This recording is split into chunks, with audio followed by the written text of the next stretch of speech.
Lucas, so I think we mentioned this yesterday about the solo mining, and looks like there's a major account that has been working on solo Bitcoin mining. Did you have a chance to check up on solo Satoshi at all? I looked at it a little bit, but I was a bit distracted yesterday. Can you catch me up and tell me what's going on here? Because I saw that it's an ASICs miner. I didn't know if it's distributed. I wondered how does it work? How does it bring more miners into the Bitcoin ecosystem? Well, just as we've been talking, it's decentralization is sort of really important, and as we discussed yesterday, one of the things that's critical is that a lot of people have the means of production, right? That they're participating in block production, or that they're looking at or that you've got a lot of people who are participating in the consensus, and this BitAxe, which we had talked about yesterday, is a Bitcoin miner, and it's a relatively low hashing amount. It's not going to produce like a win. You're not going to get tons of Bitcoin out of this, but what it does is it distributes the network. So BitAxe is like a open source project. It allows you to create your own chip, and so anybody can do this if they want to. And so this solo Satoshi is one of the people who have produced a solo miner, and so these things are being viewed as lottery tickets. They just plug in, they don't use that much electricity, and they're generating a small amount of Bitcoin. But if Bitcoin God candles or goes up substantively, becomes a reserve currency or anything like that, this is a device which could conceivably be something that is important. And you know from the decentralization perspective, if there's a lot of people who have these, then the distribution of the network is much greater. Instead of it being these huge rooms at centralized places, and they're the only ones that are producing, the consensus of Bitcoin, then that's not decentralized. That's a big problem. So not only is BitAxe allowing for people broadly to participate in the production of the Bitcoin network, but they also, I believe, because they talk about this as being a solo miner, that they don't pool. So that means that that also contributes, because in Bitcoin this is especially problematic, and this is where the distinction between Chia and Bitcoin is pretty profound as well. Because in Bitcoin, when you have a pool, the pool makes the block, and so that means that it's a really centralizing thing when you have a lot of people participating in a pool. So if you have a lot of people who are running ASICs in a distributed fashion and they're not pooled, then that's really good for the network. That really helps for decentralization. So this is an important trend to keep an eye on. Having a lot of people participating in the means of production for a blockchain is pretty important. So this one's a good thing to keep an eye on. We should definitely probably check up on the Nakamoto consensus number for Bitcoin, maybe later in the month, and see how much this is really affecting things, because these guys are making a splash, and a lot of people are starting to really jump in on this train, because hey, it's like buying a lottery ticket. You can pay a couple $100 and you're participating in the consensus, and you might actually win a block, and if you win a block, then you probably get like $1 million or something. It's crazy. Wow, and this actually to me is one of the the best things that I've seen in the Bitcoin network in quite some time. I think getting the support for the network distributed and into more hands important. A couple of questions. So, is this something that you plug into a computer, into a Samsung phone? Um, like I think it's a lot like a Raspberry Pi. It's just got a couple of ports, so you just plug it in, and then you might have to do some minor amount of configuration to get it up. I haven't actually got one of these going. Maybe I'll reach out to Solo Satoshi and say, hey, we've been covering your device. Maybe you want me to do a review on it, and see if he'll send me one. You never know, right? that would be awesome. Uh, I'd like to hear what your experience is. Another question: does it require hosting a full node on Bitcoin? Does Bitcoin have light nodes, or you have to have the full database? These are all great questions. I'm not entirely sure how this is configured, how it works. If there's like some kind of a centralized place where they can query for the information they need to run it. Kind of how all things work. Like I've been keeping an eye on it, but I haven't run a Bitcoin node in quite some time. And even when I did, I was doing it pooled. So this idea of how do you run a solo, Bitcoin miner, and how does this actually work from a boots on the ground perspective? I don't have a lot of answers to those questions, but I think it's be a good thing to dive into and get a bit more detail on. So I will check back on that after doing a bit of research today. Awesome. Do you know offhand what the size of the Bitcoin database is these days? It's about 600 gigs. Wow. That's larger than I thought. 600 gigs. That's pretty large. Well, it'd be interesting if there's some sort of a light node that they could do, especially given that sort of size. That would not fit on my phone. Rusty, have you? Not going to fit on your phone, but as far as the amount of IOPS that you need, that's one of the ways that we measure the performance of a drive. It's pretty low. If you think about like the block production in Bitcoin, it's once every 10 minutes, so you're not really seeing a lot of disk IO to pull this off. So if you're going to run just a replica on the database, right, all you're doing is just getting a copy of the Bitcoin database, and you're doing that for the perspective of having privacy and being able to submit your own transactions and look at your own UTXOs and coins on Bitcoin. It's a pretty low power effort needed. It's just in the actual block production where you need a bit more power and juice and whatever. So the kind of drive that you need to run this, it has gotten a lot cheaper. Getting a 1 terabyte SSD isn't even that expensive these days. Actually, I'm kind of curious. I'm going to do a quick check and see how much you can get a 1 terabyte SSD for. They are. I'm sometimes amazed that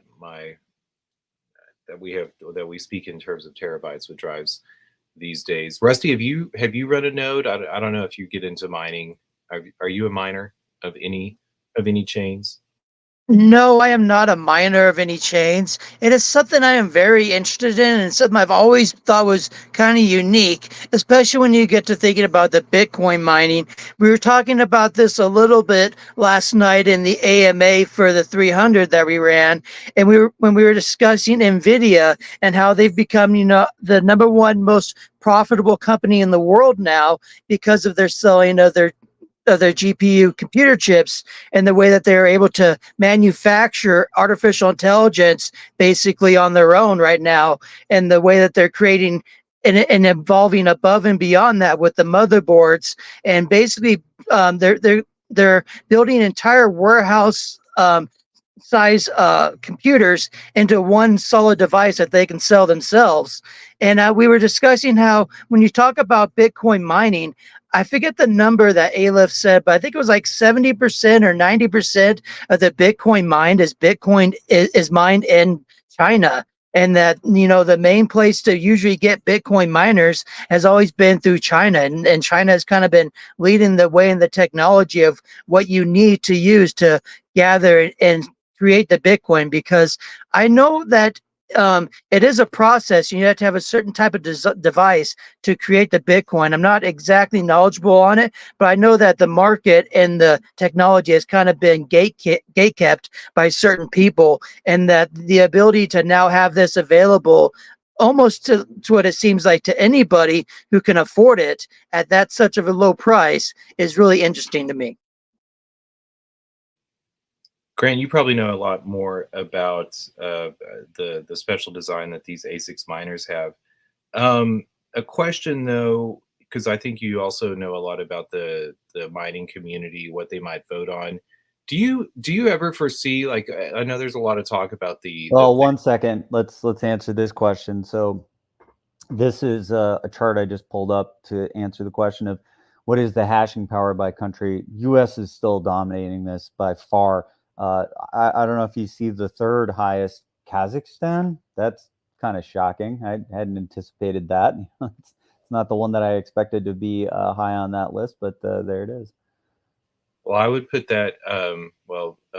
Yeah, that's interesting. Kazakhstan sitting right between Russia and China, and probably strengthening the relations between the two in their Silk Road initiative, um, BRICS and de-dollarization plans. But that is interesting, Kazakhstan to be up there. I have run into a couple of Kazakhstanis in spaces and in the crypto community. So maybe maybe they were miners. But to my question, Grant, Chia has trailing emissions. Bitcoin has a limited supply. What do you think is going to happen in the future as there are fewer and fewer lotteries to be won? Do you think that the value of Bitcoin is going to increase so exponentially in dollars? Are like what happens if the notion of dollars collapses and people begin to think in terms of satoshis? I mean, any thoughts about what happens with that, and if Bitcoin survives, keeping people interested in the nodes if it does not continue to generate Bitcoins? I mean, it's definitely something that has been discussed with respect to what might occur, right?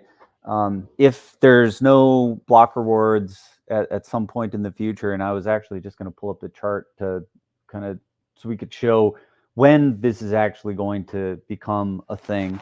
Uh, yeah, it has to be based on fees. Otherwise, why would you run a node, right? If you have no earnest intention of reward other than fees, and if all Bitcoin is sort of mostly locked up into custodial type of situations, then the whole idea of self custody and peer to peer, that all starts to look pretty dubious about whether it can actually work in the longer term. Um, the thing about Bitcoin is it can be changed. I know that there's a lot of discussion that Bitcoin can't be changed and that it's going to be this way for 100 years. That's just not. I don't think that's really a genuine way to talk about how software works. Like if this ended up being a real problem, then it's something that can be adjusted. Like if the Bitcoin community decided they wanted trailing emissions and some small amount of inflation, it could be done. If enough people decided that's what they wanted. And I don't think that that's going to happen anytime soon. And I think we do need to look at the chart so we can see exactly when this might actually come up. But yeah, it's hard to understand that what would happen if there isn't significant fee pressure, and that means that you would need to have relatively full blocks. So this is partly the reason why there has been a push to allow for a variety of use cases on Bitcoin, because if Bitcoin has a variety of different uses, like allowing for inscriptions and ordinals and really more exotic types of things because covenants are enabled, then the Bitcoin network has widespread utility and it could be used to do a variety of things. But if it stays in this sort of just store of value and it's digital gold and people are mostly just hanging on to it and it's not really changing hands much, it's hard to understand how the blocks would be mostly full. That's pretty hard to understand how block space is going to be at a premium and how it's going to be used and how people are going to get rewards for running the network if there isn't quite a bit of Bitcoin changing hands on a regular basis. Well, and that brings up, and I'm glad that you said software. It is software, and it can be changed. Um, I know I know that like whatever the days of Gavin Andresen and there used to be the Bitcoin Foundation, and they made some of those software choices and decisions. How is the voting of the miners? Do you prove that you have a node?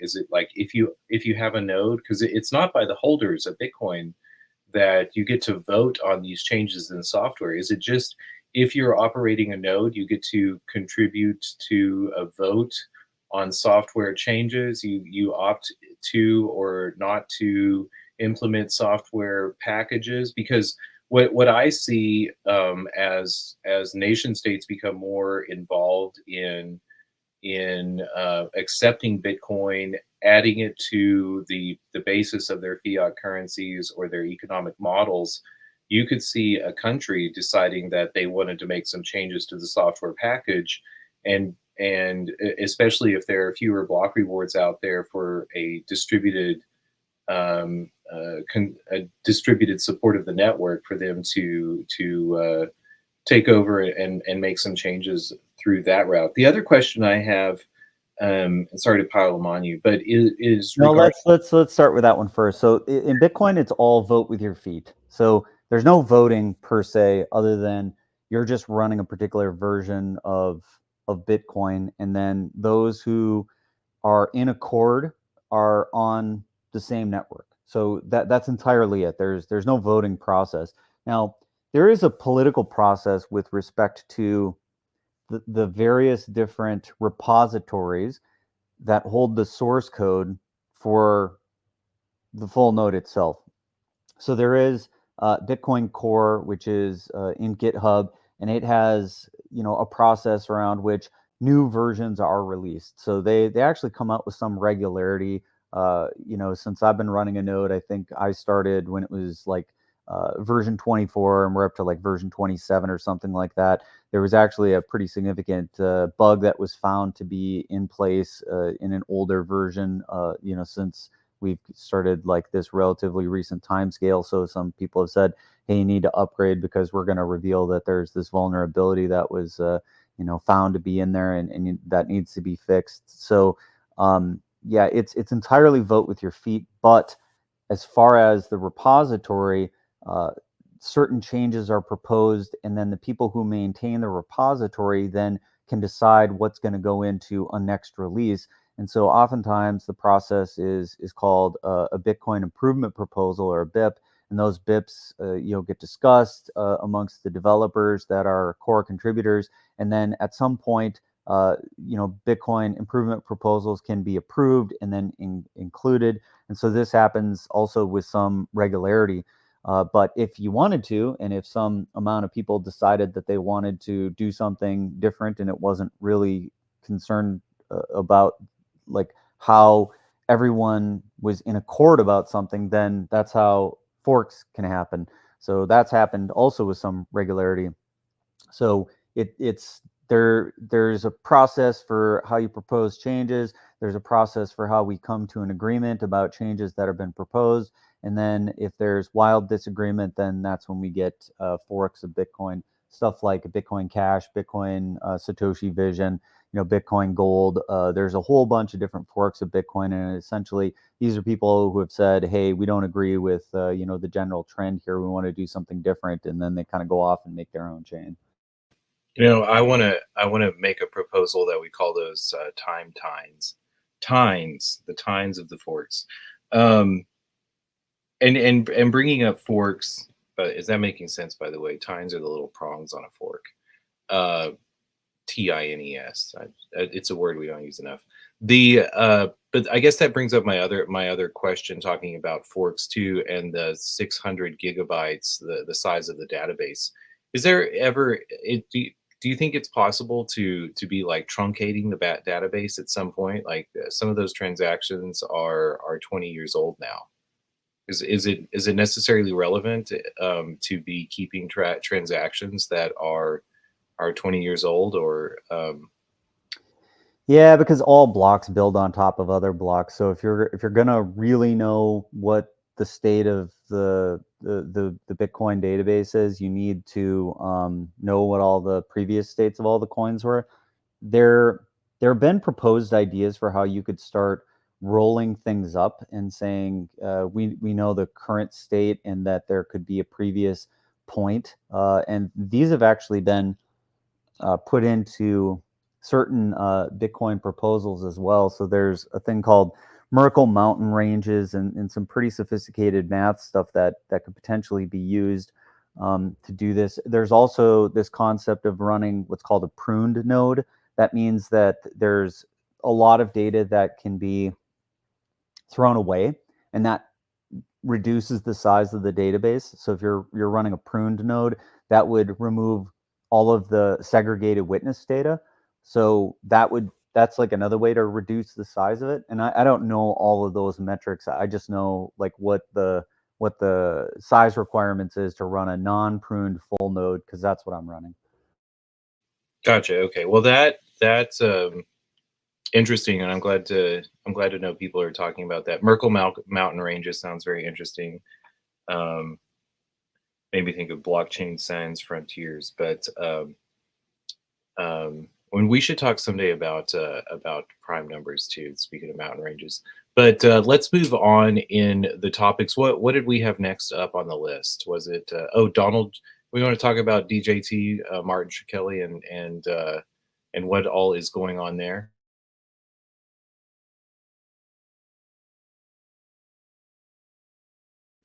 Sorry, sometimes I'm just mildly delayed because I want to at least throw something on the screen with respect to something that we brought up. Yeah, I like that. Yeah, this is something that if you're interested in reading more about what we were just talking about, this is something to check up on. Was proposed. It's an idea for how you can reduce the total storage requirement related to running a full node. I don't know that this has been entirely implemented anywhere. It may still be in the thought process and proposed idea, but there are definitely ways where this could be significantly reduced. Let me pull up one more thing just so that we have an idea of what we're talking about.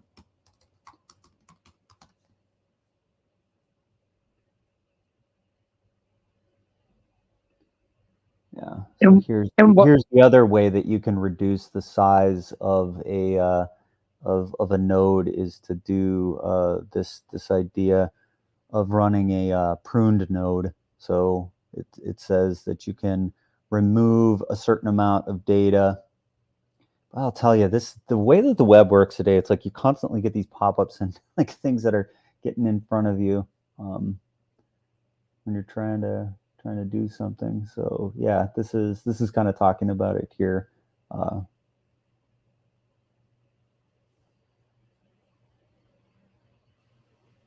Interesting. Merkle, yeah, the pruning shares of the blockchain.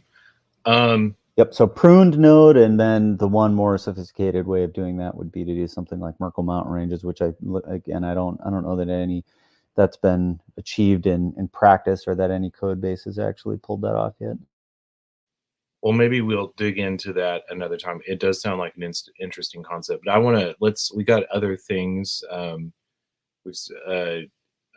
do you think of? And I put a post or I put a link to Dustin's friend of the show, Dustin Stockton's post regarding the Martin Shkreli, the DJT, the claims that Barron Trump was involved in that do not seem to be supported.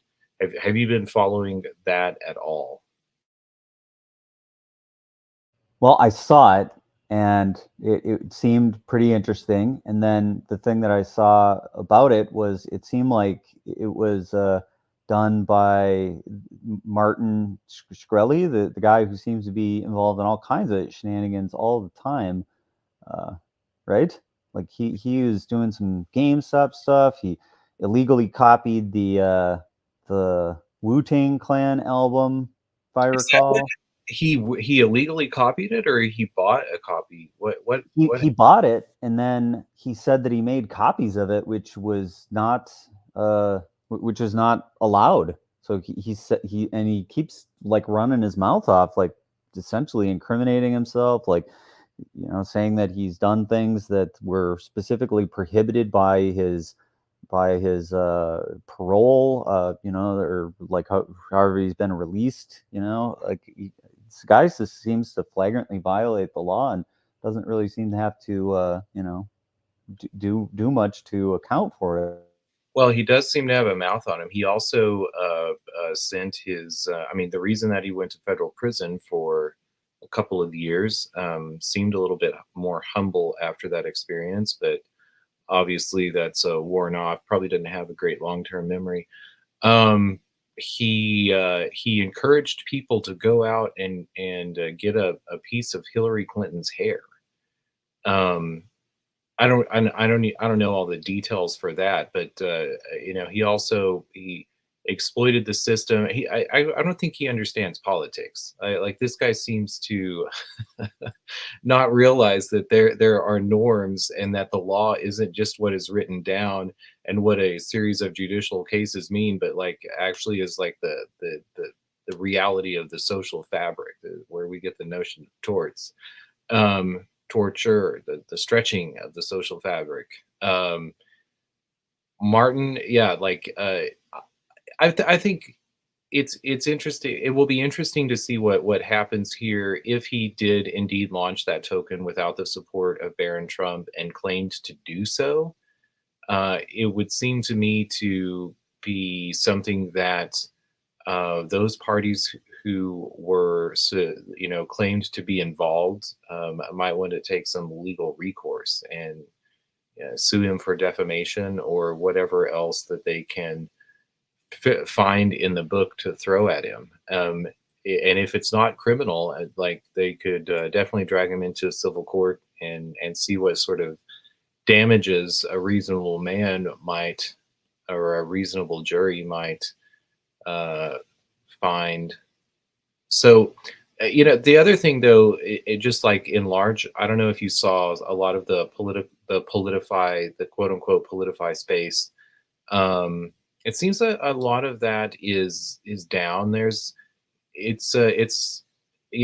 noticed that Jordan Peterson actually unblocked and followed one of the politify tokens behind them. They need to figure out a line between claiming the support of these figures that they are mimicking upon their launch, and getting Grant Cardone to retweet a mimicking token is different than claiming that Grant Cardone supported it on the outset.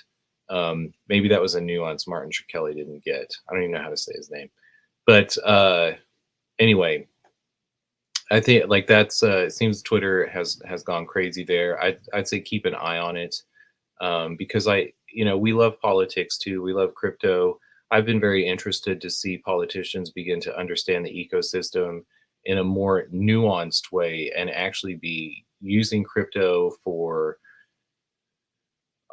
all sorts of things, if not the very least, like communication, and because a lot of people jump to the notion of campaign contributions. I don't think crypto is nearly as powerful there as communication. I mean, these are public ledgers. If politicians begin to understand them in that term, why do we have the post office written into the Constitution?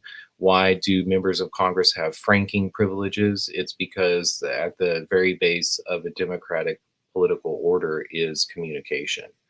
And it seems like politicians have been, or degens have thought more on the term of gambling casinos and marketing before the communication has snuck in. But I do think we'll see it in the future.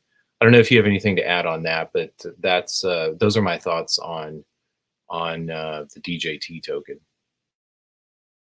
Well, I just think that it's a little bit hard to try to kind of regulate that, especially when you start talking about, does this certain person have a correct stacking of support of this token? There was probably 50 to 100 DJT tokens that were created over the last 3 days on Solana.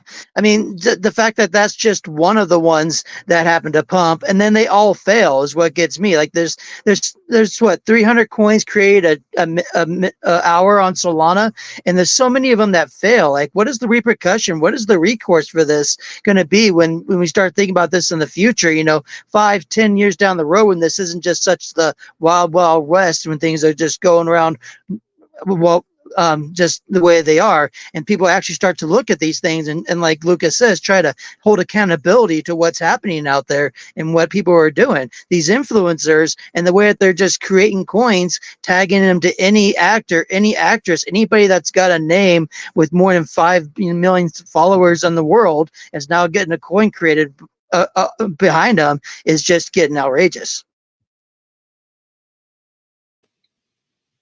Grant, I don't know what you think, but absolutely, we're going to see, in some ways. I mean, we have gaming commissions. This looks to me like, I don't know, it's being abused. Solana is not decentralized. We have KYC in the United States, and I don't know, like I know that blockchain, the crypto ecosphere doesn't like to think about that, but especially in terms of users on X, TikTok, YouTube who are promoting some of these things, it would seem to me there could be a few letters be coming down the pike in the mail. Grant? I think the way that this is ultimately going to resolve as we look into the future is you're going to have much more durable and verifiable digital identities that can be associated with influencer or celebrity accounts. And then you'd have to have some sort of an official, binding between those two to know that this is actually something that this person wanted to do. And I think that that's how you're going to be able to check up on it. So I think there's a lot of people who have been trying to be successful in that space for a long time. I think eventually somebody's going to crack that code and figure out how to do this in a way that sort of takes the world by storm. And then it'll revolutionize the way that the internet is used.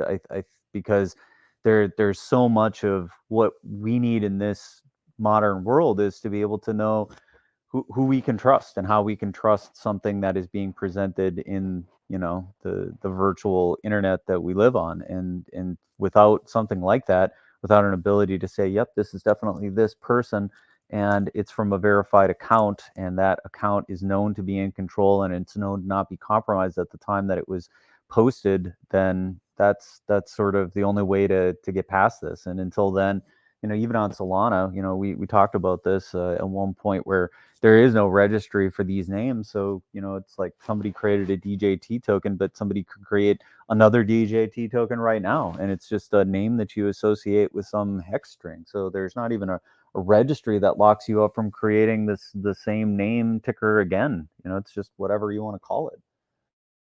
There is a problem there, to the identification, to the concept of identification. I know you have worked with Chia verifiable credentials. I saw Fizbawiz, who came on the show. Great interview with Fizbawiz and the Carbon Action Data Trust.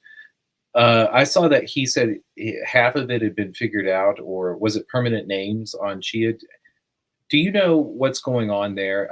We saw some action coming down the pike in the roadmap for Chia, but it seems verifiable credentials would be a powerful concept, but nobody's using it. Why is nobody using it?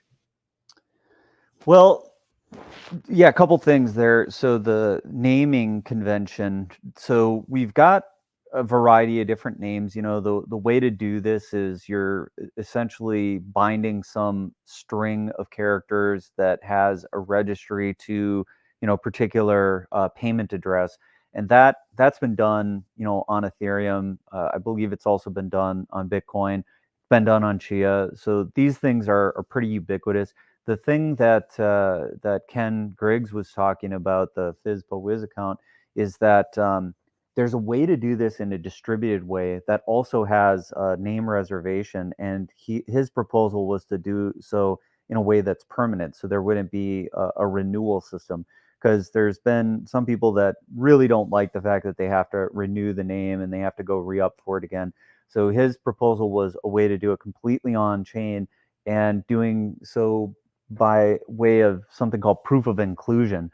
And so proof of inclusion says that, and it's converse, which is proof of exclusion, which is ultimately what you need to do. So it's a little different of a nuance here, but they ultimately kind of boil down to the same problem if you look at it just from a different perspective. Is essentially saying that there's a way to know whether a name has already been registered or not. And one of the things about Ken's proposal is that you don't actually register the name, you register the hash, and then you reveal the name after you've already registered it, which is the thing that prevents people from being able to snipe the name. So his proposal was, here's a way to do a permanent naming system on Chia, laid out the entire design for it, and just said, hey, what do you need to do? You just have to implement a variety of different smart contracts that are needed to get this done, none of which are particularly difficult to pull off. So he did all the design work, did all the thought work for how it could be done, and essentially just needs somebody to code it up and then launch it onto the chain. And then once that would be done, it would be done forever, because it would all be just a self-perpetuating smart contract that exists in the Chia blockchain. So that's kind of the thought around how that could work. When it comes to this other part that we were talking about, though, about how you do digital identities and verifiable credentials and why is nobody using it, I think that there were just some issues with the first version of how it was implemented, and so they needed to reboot it. Like, I think what they did was kind of release some beta code, and that beta code was looked at and said, well, there's some issues here, and so now they're taking another stab at it, which is why we see it on the roadmap again and why nobody's really used it yet, because I think that they just found some problems with it. And then I don't know if they've publicly said or published that there was a problem with it, but that's what it looks like to me. Okay, but and I don't know, are you hearing, I guess to me the question in verifiable credentials too is isn't it going to be like private groups who are setting up a structure of those verifiable credentials and using that protocol on the chain? And I guess my question there is, have you heard of a DAO or any organization that was looking to use them? I don't think so, because I think they have a flaw in it. I don't really think anybody really jumped onto it, because it wasn't done in a way that it was ready for production use, and because of that, it needed a reboot. And because, like, it's not fit for use, that's why nobody's using it yet. Yes, that would be how it would work. You would this just sets up the design and the template for it. It would still require actual entities to get behind it and start working with it and making it real. Gotcha. Okay. Well, I'm still excited. I hope to see somebody use that. Um, well, it would be nice if my driver's license and some of those identifications were using the verifiable credentials concept, and the reveal of the information that I want to reveal would be nice. Yeah, privacy protecting digital identity with the ability to have trusted reveal of limited parts of your data via verifiable credentials would be a pretty cool thing to have.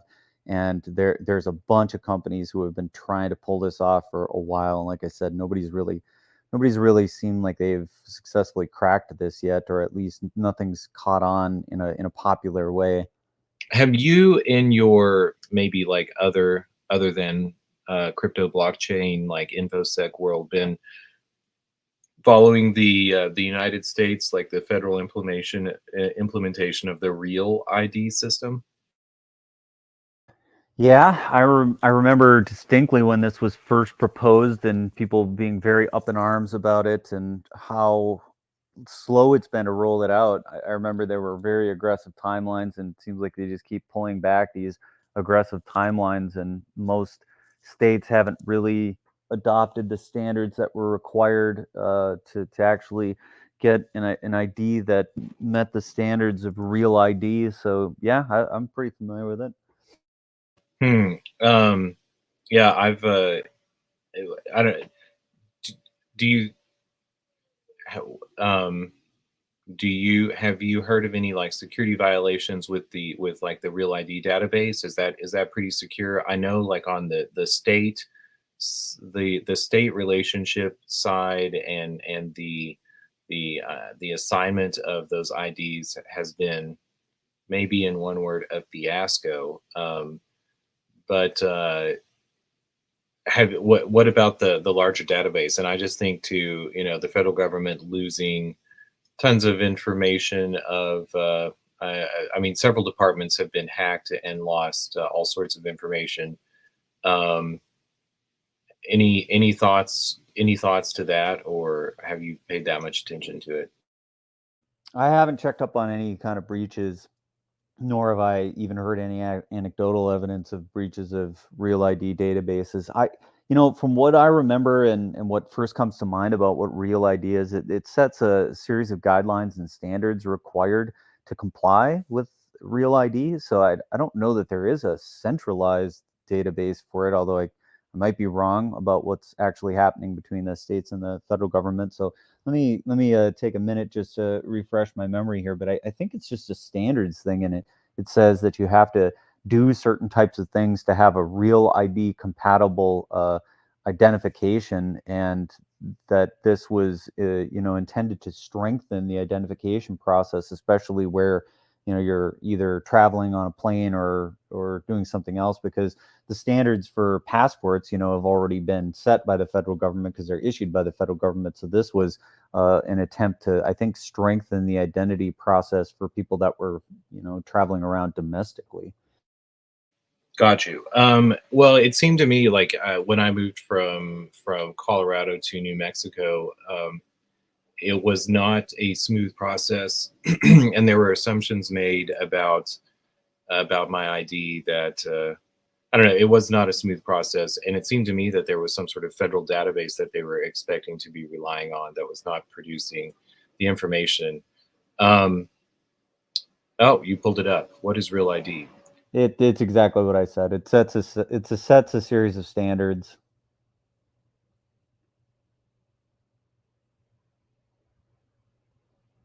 Well, I didn't mean to. Interesting. I didn't know.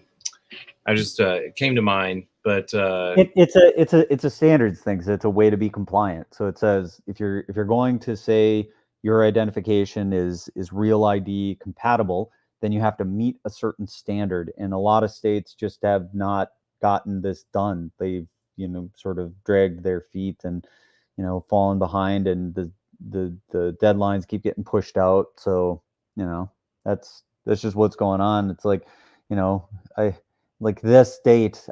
This is crazy. I mean, I know this has been pushed back at least a variety of times, man. But who knows? Maybe this one will stick. But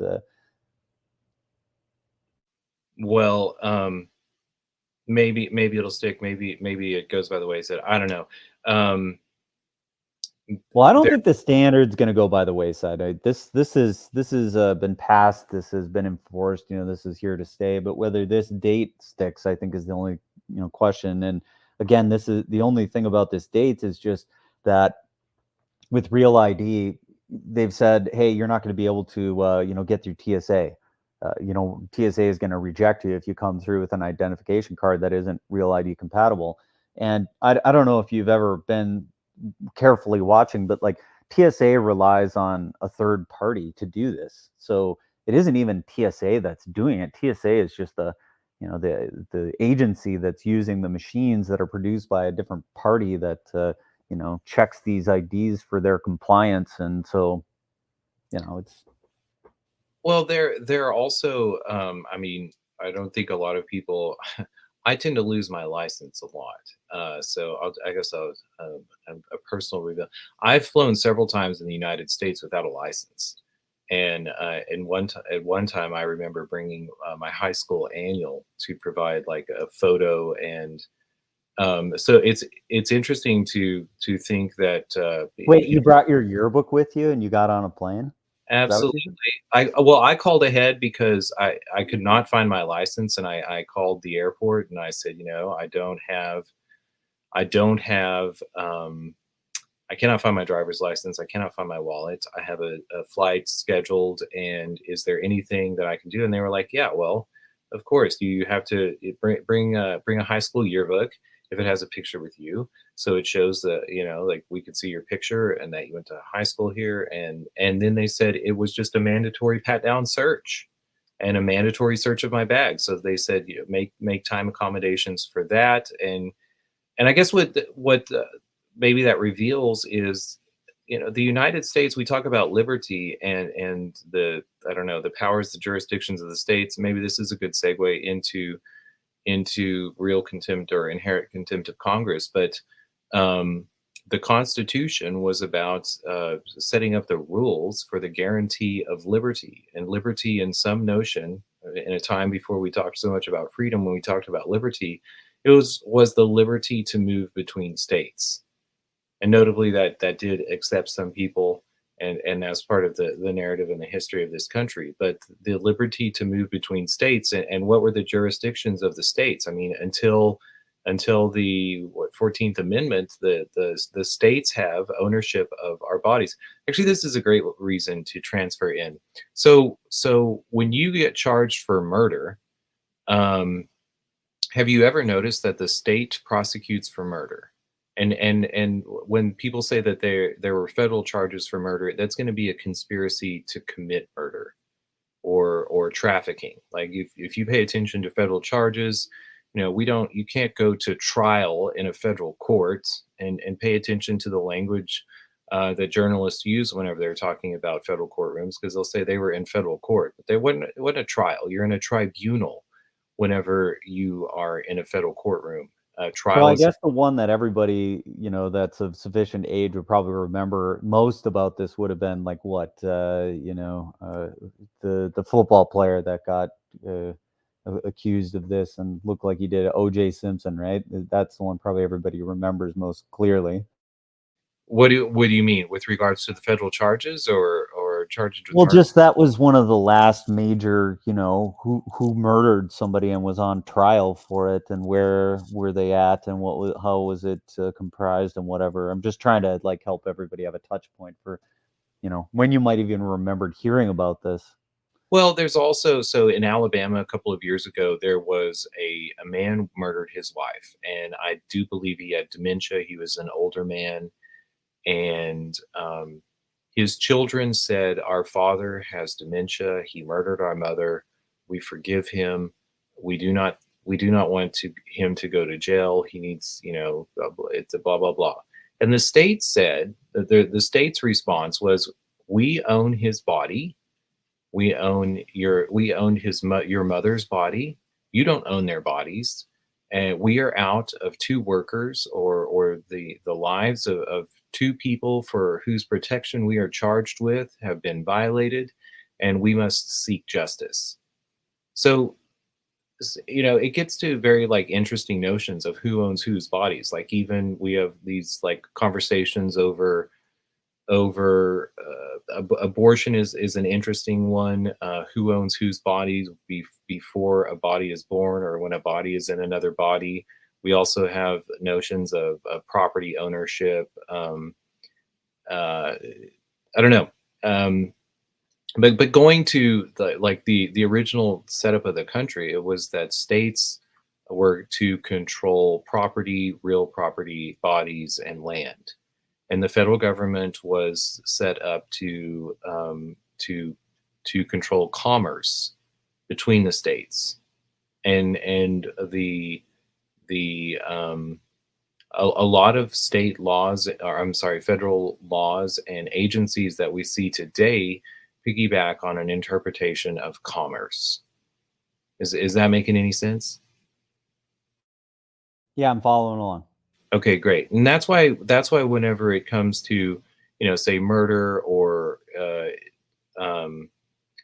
all these charges, like when you have a drug charge, it's for trafficking drugs. And the notion is, well, the drugs must have come from somewhere. They could have crossed state lines. And so that's why the federal government gets to intercede and establish these trafficking charges. It's also why whenever, the Schoolhouse Rock talks about bill through Congress. Well, the House of Representatives doesn't pass bills. They pass resolutions. They resolve something. Now, oftentimes those resolutions are, well, we want something done, but the only power that they truly have is to pay for something, because again, they are given the power of commerce. And so what do? They send a bill to the Treasury that says, send money to these entities that we have decided to promote. And this is, you know, some of the phrases that we have is Congress has the power of the purse.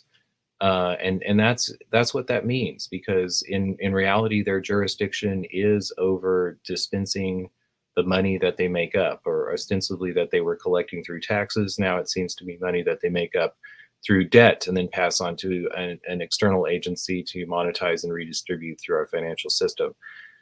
Hashtag the Fed. But let's go to contempt of Congress. So I think this is important because also, you know, why is Washington, D.C. not a state? If states were granted the powers over the bodies that reside in them, D.C. was intentionally not made a state because it was a place of diplomatic immunity and a place for the representatives, the bodies that were owned by the various states, to come together and have a conversation about how they're all to get along over commerce.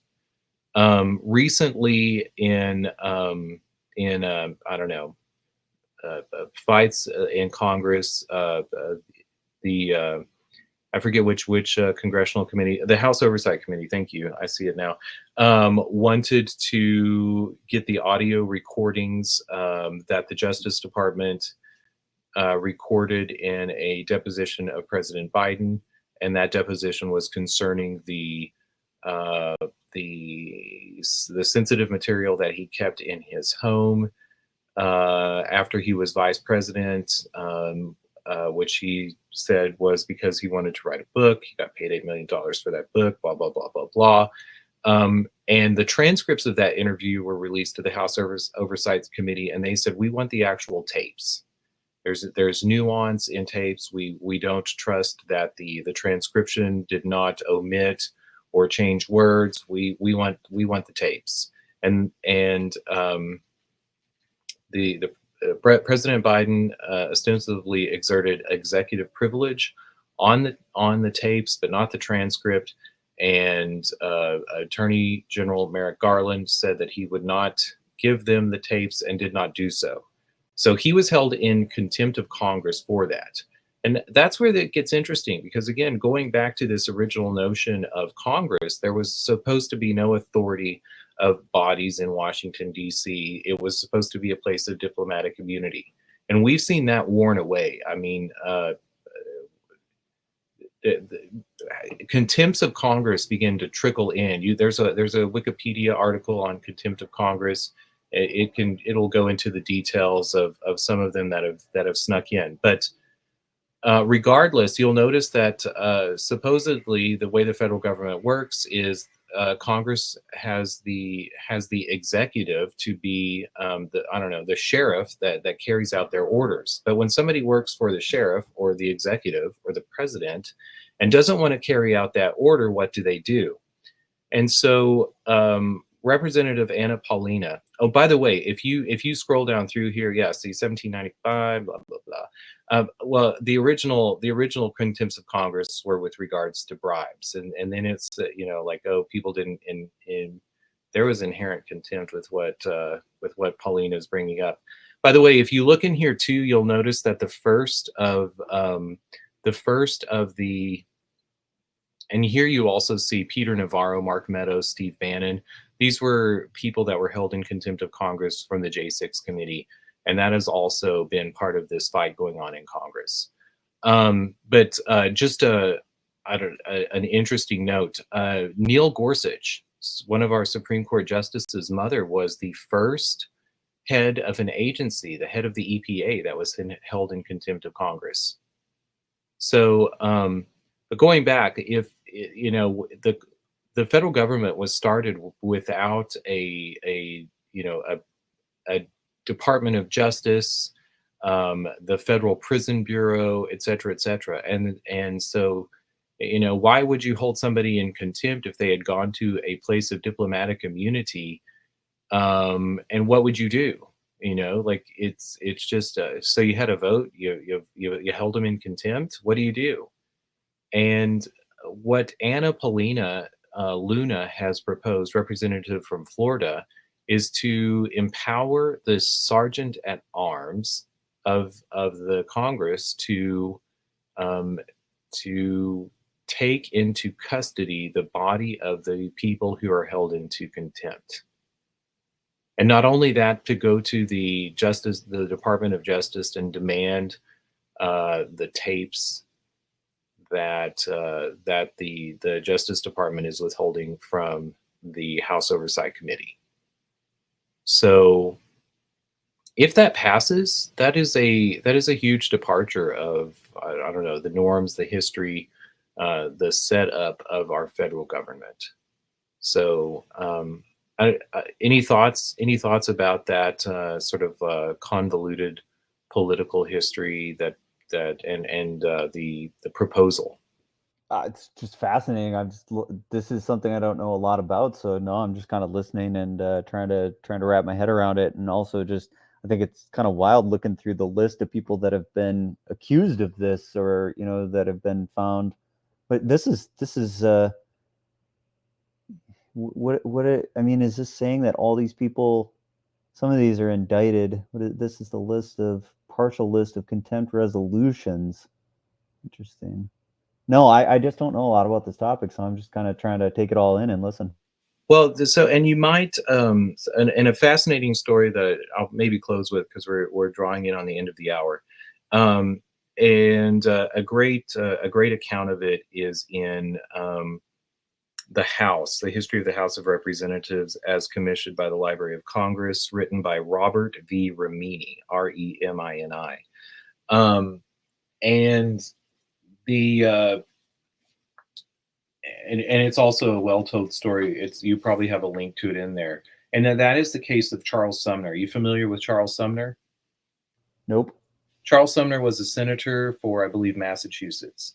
And leading into the Civil War in, I believe, 1853, somewhere around 1853, he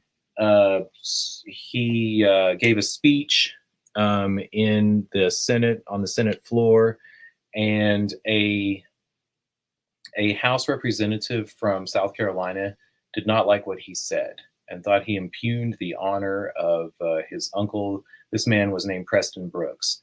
And Preston Brooks the next day walked over to the Senate chambers, and I believe he was under the cover of 6 of his friends, 3 of them other representatives in Congress. And when I say cover, like they had drawn weapons.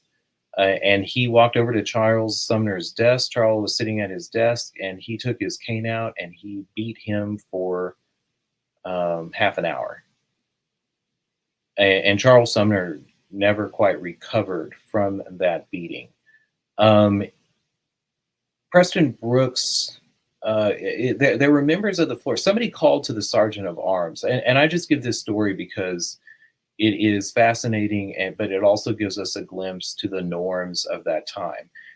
Somebody in the Senate gallery yelled out to the sergeant of arms to do something about it, and the sergeant of arms said, "What would I do?" And later they said, "You need to take this man into custody and jail." And he said, "Where would I put him?" Because the sergeant of arms is somewhat of a ceremonial position. It was, again, the executive was supposed to be the enforcer of the will of Congress. And that story gets even more fascinating. We could go into more detail, but just bear in mind, like a representative there was a brawl on the floor of Congress, and there was no notion of judicial punishment, because again, it was a place of, I say, diplomatic community. I don't even know what to call it. Well, one of the things I know that exists, and maybe you can just briefly say something if you know about it, is when a senator is speaking or a congressperson is speaking on the floor, they can say anything they want. They can they have no limits on what they can bring into the chamber and what they can say. And so when there are certain types of very sensitive pieces of information that have wanted to get out into the public purview, having either a senator or a congressperson just say it on the floor, like they can't be, like punished for what they're saying on the floor, so they can bring certain types of very sensitive information to light. Correct? I believe that this is something that Rand Paul did quite recently, if I'm not mistaken. Yeah, that is true in some ways. They can move to strike the words, but something else that brings to mind is the Well, right, concept. but even if they strike it, I mean, C-SPAN is recording everything now, right? So it's not like you can Right, really. and I know, such a joke, but I would say what they have is immunity from prosecution when they do so. And that probably comes also or is aligned with the concept of the privilege of allegation. Are you familiar with the privilege of Right, allegation? even if the information is classified or whatever, too, right? Like they can essentially, if they get their hands on something, they can read off anything they want. Well, and I think that speaks to the strength of the setup of a system of democracy. Secrecy is not compatible with democracy, and that's also why I think it's so interesting that a part of this conflict too arises from the notion of presidents, vice presidents, whatever politicians who take home secret information. Um, you know, I think some of the greatest failings of the United States in the last several years have been with regards to Edward Snowden and Julian Assange. And we talk about what it means to embrace liberty.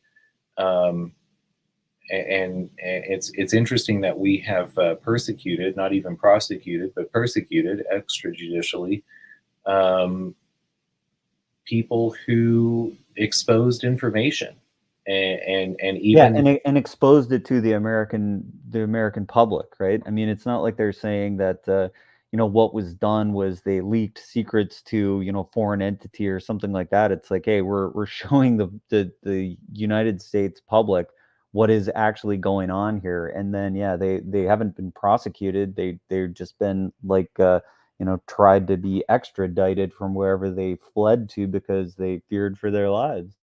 absolutely, this notion, as you bring up, of a member of Congress being able to stand on the Senate floor or the House floor and say anything is important. And so I think Anna Paulina Luna is brilliant. When she speaks, she absolutely has a grasp of history. I think she probably read The House by Robert V. Ramini, and understands the nuance of history, the powers that maybe aren't so visible to the random person who wants to run for Congress and change the world.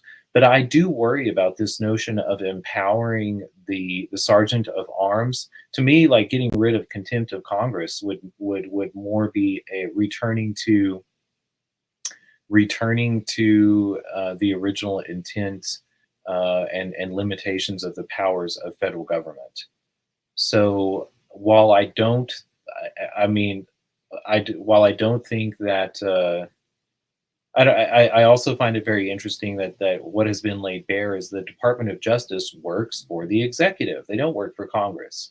But moving the Department of Justice over to answer and maybe other agencies that have been created under the, yeah, I mean, the FBI was created out of the discretionary budget of the executive under Woodrow Wilson, Teddy Roosevelt, um, it, FDR, like progressive presidents who wanted to prosecute things like liquor trafficking and trust busting, et cetera, et cetera. Perhaps maybe there are different ways to rein in those agencies apart from summoning them before uh, congressional hearings. This is also why, going back to going back to the Roaring Kitty hearing, like go back and listen to that, because there are, like, for us to begin to conceive of these congressional hearings as an exercise of justice is a joke. They only have 5 minutes to speak. Each member of Congress has 5 minutes to speak. And if they're asking questions to a witness in 5 minutes, then how many people are going to say, well, Grant, I do thank you for that question. It is a very interesting question. There's a detailed history as to, they're going to stall, take as much time as possible, and the exercise of justice is a joke. Congress is not a court of justice. And even like these notions of equating impeachments with an exercise of justice are a joke. No, they're absolutely political, and it is an exercise in which we, a body of people are deciding that someone amongst them does not belong, but it's not justice. It's not an adversarial system in which time is given to ferret out the truth. So in your opinion, like what is like the next step? If Congress finds something, then it's the Department of Justice that has to take the next move here and say, well, based on what we saw here, that happened in Congress, now we're going to prosecute. Is that sort of how the wheels of justice are supposed to turn? Is that the next move that the government is supposed to take if they see something that happens before Congress that isn't correct? They refer it to the Department of Justice. They should defund them. That's the power of Congress. And well, I mean, but wait a minute, like that's defund. Like, what if you have somebody that gets up there? Boeing. This is a good example. Boeing, right? You got the CEO of Boeing that goes before Congress, and like, it's very clear that like something is going wrong here, right? You've got fake titanium. You've got quality being slashed. The normal things that the federal government would do to ensure that planes are being produced in a safe manner seem to have been subverted in some way. What does defunding mean here? Like, this is not something that Congress can do to defund Boeing like directly, other than cut their contracts. Like, what would they do? Well, there's not just there are more legislative bodies. Like, going back to the states, the state in which the CEO of Boeing resides owns his body. And if they think that he has done wrong, then they should have laws to prosecute what he has done wrong. And we also have notions of incorporation. We also used to have senators who were appointed by the state legislatures, not by popular vote. And this is why it was so very important to have. Yeah, and I think that was one of the big mistakes that ever was made, right? Like when we went to the popular vote for senators, it sort of meant that senators no longer were the representative of states. They were now the representatives of the people that lived in the states. And that I think that was a mistake. That's not the right way to think about the structure of our government. Absolutely. And that also goes back again. I mentioned the progressives, Teddy Roosevelt. Remember the notion of Teddy Roosevelt as being the trust-busting president? Well, Teddy Roosevelt, there are two ways to control power, or to look at it. We talk about monopolies. Teddy Roosevelt talked about monopolies all the time, a monopoly is a notion of one seller, but there's also a notion of one buyer, and that's a monopsony. And the federal government should have well remembered that they were the system of tariffs and sectors that were carved out by the different states, and the fight for pork amongst those senators that Teddy Roosevelt tried to change. The progressive movement, the progressive Republicans tried to change in those years. Like the notion of, and when we're talking about pork here, we're talking about not the canonical way that we would talk about it, but like this is the way that you used to say, this is how you bring home the bacon to your political district, right? That's what you're referring to in the pork sense here. Absolutely. The redistribution of money that was conglomerated by the federal government. Right. So we've got this concept of like, we have some states are donor states and some states are taker states, and it's like, it's always a question of like, did we give more money to the federal government than what we got home? And so, like I remember, in the 80s and 90s and maybe even into the early 2000s, this was always talked about by, members of Congress, like, I brought home more than we gave in. And this was, what they were always trying to fight about is, like the pork. Yes, and I was going to look up the amendment that people said, like the popular narrative is legalized income tax. The federal government was always allowed to assess an income tax. It's like Amendment 12, 13. I don't remember off the top of my head, but what it did was reduce the requirement of apportionment.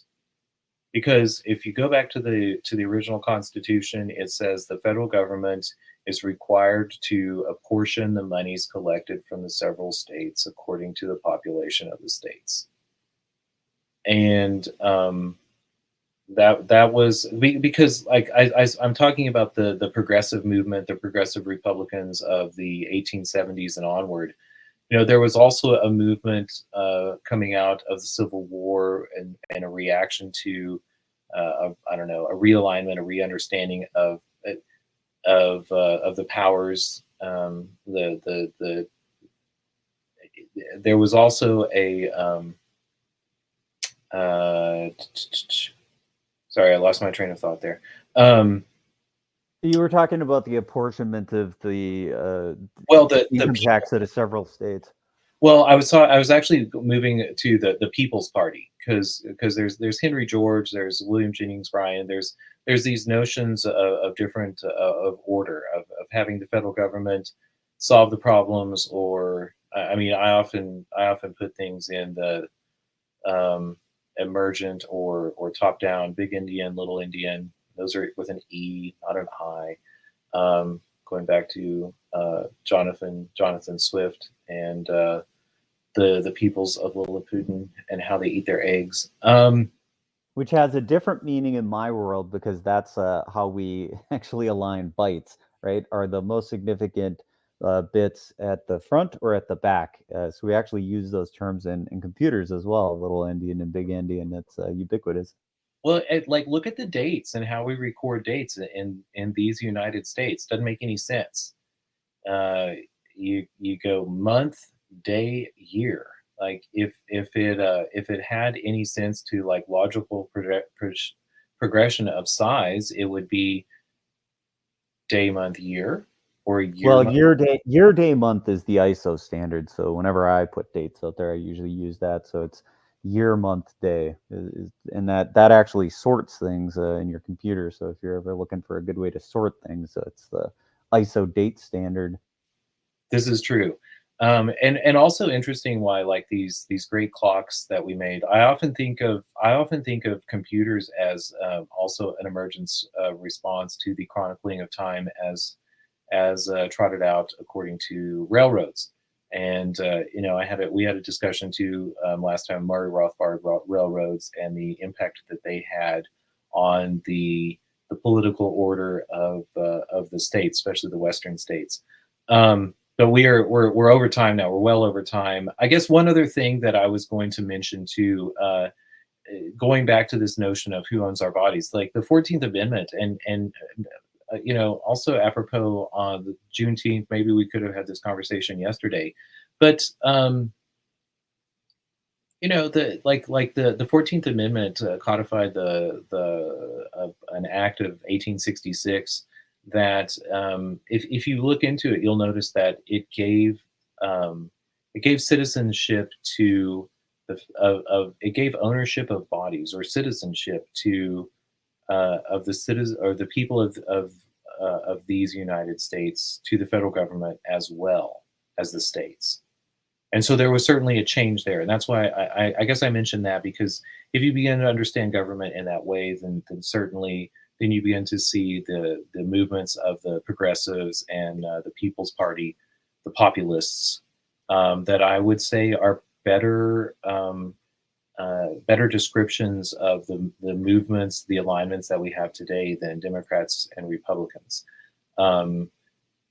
And there's another case that I find very interesting, Ex parte Merriman, Roger Taney, who is same Taney of the Dred Scott decision. But when Lincoln sent the federal troops to fight, and we don't talk a lot either about Lincoln's assumption of the control of bodies in the several states, the exercise of military powers, emergency powers, his imprisonment of thousands of people in New York City, journalists, et cetera, et cetera. He also, Ex parte Merriman, Merryman, is very interesting. Do you know what ex parte means?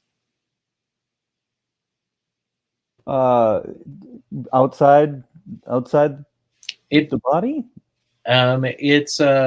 It means that, again, going to this notion of the federal courts having tribunals instead of trials.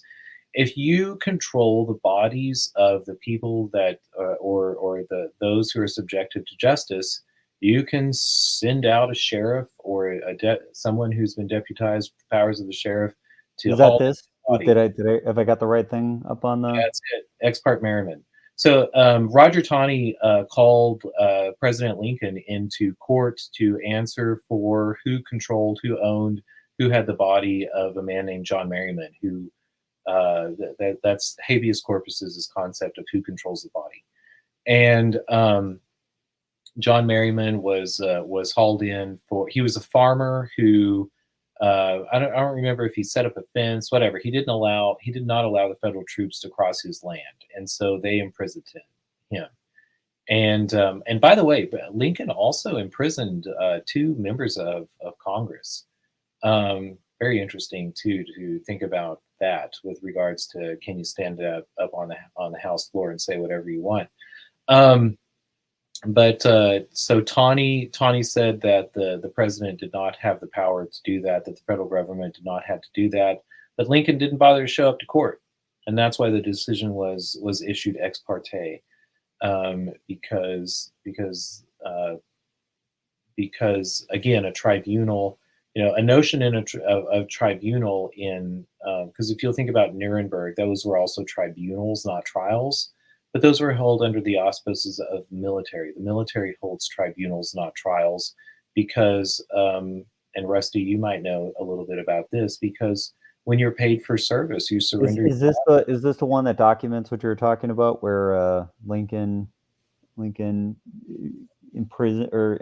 a couple of congressmen? Is that roughly around this time? Well, you still have ex parte Merriman. I think it was 18. Oh, what's that? No, hold on. I was trying to get something on the screen here. 1 second. So I believe it was 1862 that they were. Is it this? Is it this? Yes. Yep. Man, sometimes it's hard to do this live when you're saying stuff, and I'm just like furiously trying to find what you're talking about and get it on the screen, just in case anybody wants to check up on it later.